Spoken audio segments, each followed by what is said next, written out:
This week's mention of an $85 million order of finance means Columbia Water is one step closer to entering the bond market.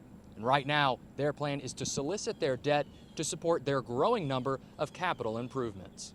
What we're doing now is issuing the bonds to pay for last year's capital improvement projects. City Council approved the second reading of Columbia Water's $85 million request to solicit debt in exchange for capital improvement funding. And according to Clint Sheely, Assistant City Manager of Columbia Water, this number was expected. This was contemplated in a previous rate increase and previous financial plan, and this is just carrying through with that financial plan. Columbia Water says they cash fund what they can through operational revenue, which did increase with a 5.02% rate hike in 2021. But for major improvements set to last Columbia for decades, Clint Sheely says it's not uncommon to incur a little debt. So these are projects that haven't been bid for construction yet. So we may have cash funded the design of a project, but it hasn't been bid for construction. And two of these major projects includes the construction of an alternate water supply house on Broad River.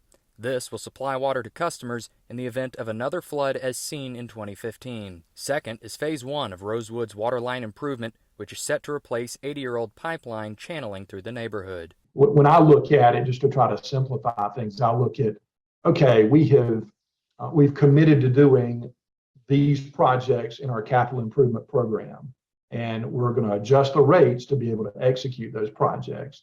We're going to cash fund some of that work, and then we're going to sell debt to fund the rest of that work.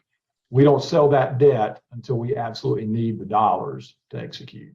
Now, Clint Sheely made it very clear that the issuance of these bonds will not create an increase on our current sewer and water rates. But Councilman Howard Duvall says to expect a price hike come next year. Reporting from Columbia, Andrew Fancher, WIS News 10.